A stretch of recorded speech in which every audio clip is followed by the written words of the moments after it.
tout le monde, donc aujourd'hui nous allons papoter un petit peu autour de Daredevil Born Again, l'épisode 3. Moi je suis le chirurgien et si je fais ces vidéos c'est pour essayer de transmettre un petit peu, communiquer un petit peu de ma passion. Donc Daredevil Born Again, troisième épisode. Donc synopsis, on voit tout simplement Murdock, Matt Murdock qui s'occupe d'une affaire d'un homme accusé d'avoir tué un flic. Cet homme-là se révèle être un super-héros. What a tiger. Oui, alors petit avertissement, il s'agit d'un épisode uniquement centré sur le côté tribunal, le côté court. Oui, Matt Murdock est un avocat. Son activité professionnelle officielle est avocat. Ah, donc c'est normal, c'est l'avocat par excellence de l'univers Marvel.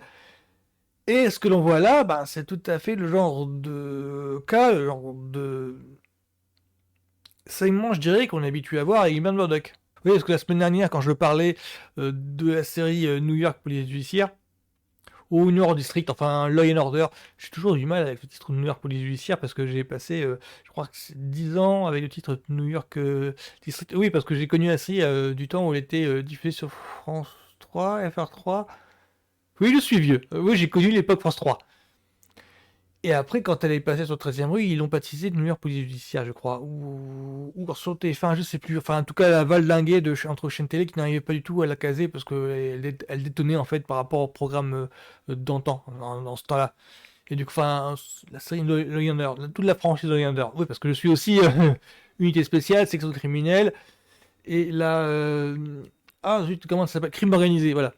Là, la franchise continue. Donc, on voit là Matt Murdock en tant qu'avocat qui défend le cas d'un super-héros, enfin d'un individu qui se révèle super-héros, d'un individu accusé d'avoir tué un policier et qui se révèle être un super-héros. Je disais que ça ressemblait à Law and Order, mais au point de vue visuel, au point de vue de la photographie clean, mainstream, accessible au grand public. Mais dans la forme, je dirais que ça ressemble plus. Alors, l'exemple de Matlock, je crois qu'il a été cité plusieurs fois. Je l'ai vu en commentaire pas mal de fois sur Twitter et Facebook du côté anglophone. Alors, je pense que Matlock, c'est parce qu'il y a un remake, il y a un reboot en fait là qui est en ligne depuis pas longtemps avec Katie Bates, je crois. Oui, Matlock, c'est une vieille série des années 80 dans laquelle on voyait un avocat d'Atlanta, Benjamin Matlock, mener ses plaidoiries au tribunal. Le concept, ça se résumait à ça. Oui, alors de mémoire, le charme de la série, c'était non pas sur les affaires proprement dites, parce que je crois qu'on pouvait les deviner mettre à kilomètres, c'était vraiment des affaires où, enfin, il n'y avait pas de suspense quant à la découverte du suspect, il y avait toujours une preuve révélant en fait l'identité du coupable, mais c'était plus sur la personnalité débonnaire de Benjamin Matlock. C'est vraiment ce genre de série-là, c'est le genre de série où on s'en fout royal de l'affaire en cours, c'est vraiment sur le bajou, le ton jovial, la jovialité du personnage principal. Ce qui me fait penser que je n'ai toujours pas vu la nouvelle version, je crois qu'elle a été renouvelée il n'y a pas longtemps, dans lequel l'avocat Matlock est une femme, c'est Katie Bates, de American Horror Story et de Misery. Mais en tout cas, cet épisode-ci de Daredevil Born Again m'a fait penser à une autre série tribunal, La Loi et la Loi, des années 80. Alors, en français, c'est La Loi et la Loi, mais le titre VO, c'est Jake et the Fat Man. Jake et the Fat Man. Je crois que Jake, c'est par rapport au détective privé. Oui, alors le synopsis, le concept de la série, c'est... Alors, pendant qu'un avocat bourru, genre mauvais caractère, mène ses plaidoiries au tribunal, donc parallèlement à ça, on voit donc un détective privé, genre beau gosse, qui continue à enquêter, qui continue à investiguer. Oui, et je rapproche de Daredevil Born Again cette semaine de La Loi et la Loi, parce que l'épisode prend en compte la double vie de Matt Murdock. Donc Matt Murdock est donc avocat, on le voit, c'est lui qui plaide, mais également une sorte de justicier qui continue ses affaires hors tribunal. C'est un petit peu le même principe que La Loi et la Loi, quoi. Sinon, dans les séries judiciaires dites de procès, il y en a une palanquée, je ne vous le cacherai pas. Par exemple, New York Cour de Justice, qui est une énième spin-off à la franchise Law and Order.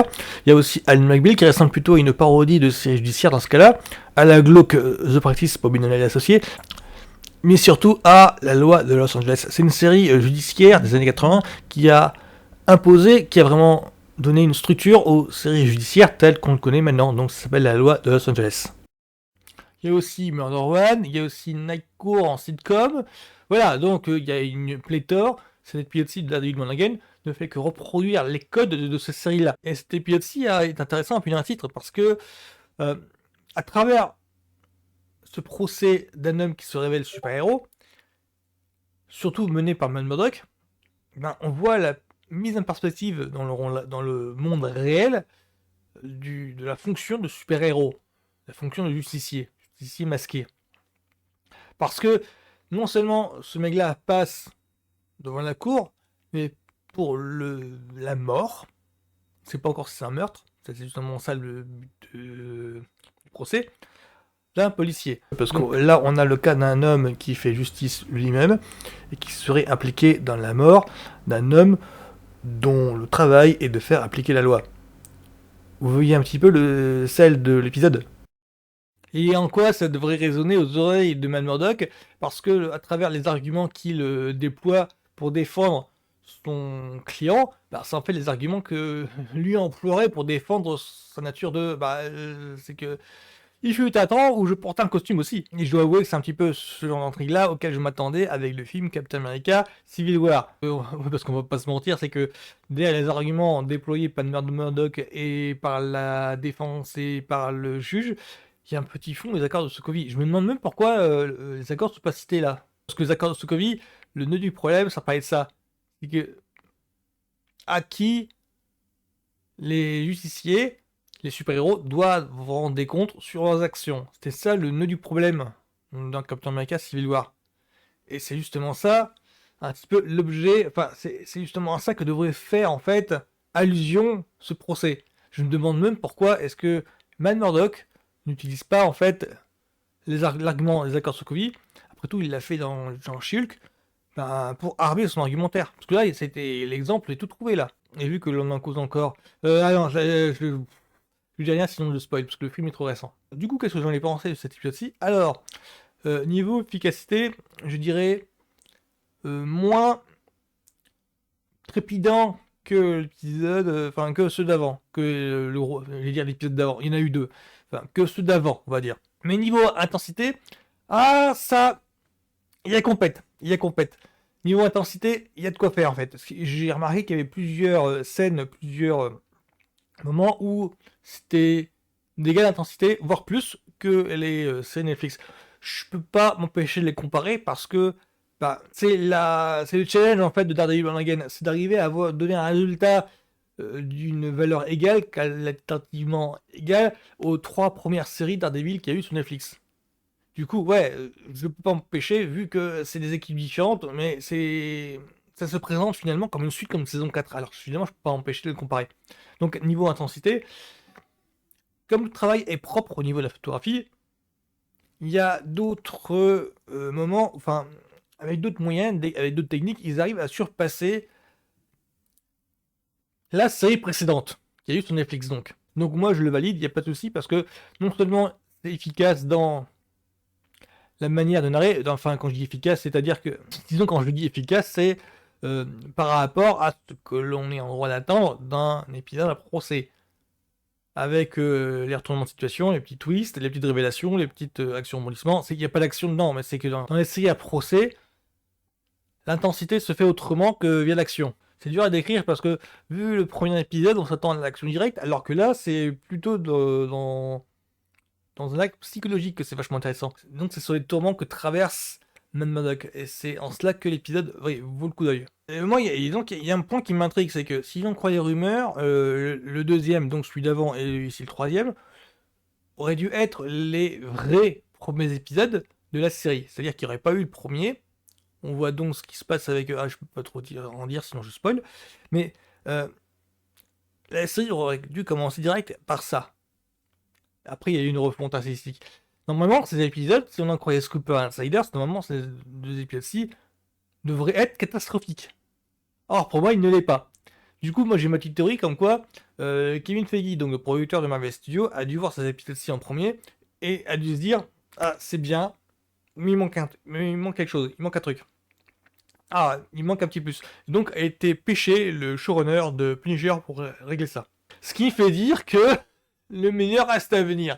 Ce qui fait dire que on a 8 épisodes censés être les plus mauvais, et ils sont pourtant efficaces, bien validés. Donc je vous dis, pour la suite, ça ne promet que du bon. Donc pour moi, Daredevil Born Again, ça continue sur sa lancée, Alors, c'est un épisode de procès qui peut décevoir beaucoup de personnes parce que bah, ces procès, il n'y a pas d'action, pas beaucoup. Il y a quelques révélations, par contre, ici et là, qui pour moi, fan de Marvel, oui, c'est pas que je les attendais au tournant, c'est que, oui, c'est quelques révélations ici et là. Alors, moi, je les ai sentis venir, je crois que j'en ai détecté euh, une ou deux, je dirais. Je crois que disons que j'en ai deviné une, mais rien que quand un personnage se présente, j'ai tilté au non, attends, c'est machin. Oh, c'est la fille de. Voilà, ça s'arrêtait là. Et donc, du coup, il y a eu la confirmation ici. Et moi, ça me fait plaisir parce que ça accentue les liens avec non seulement Netflix, mais aussi avec le MCU en général. Et pour moi, c'est du tout bon.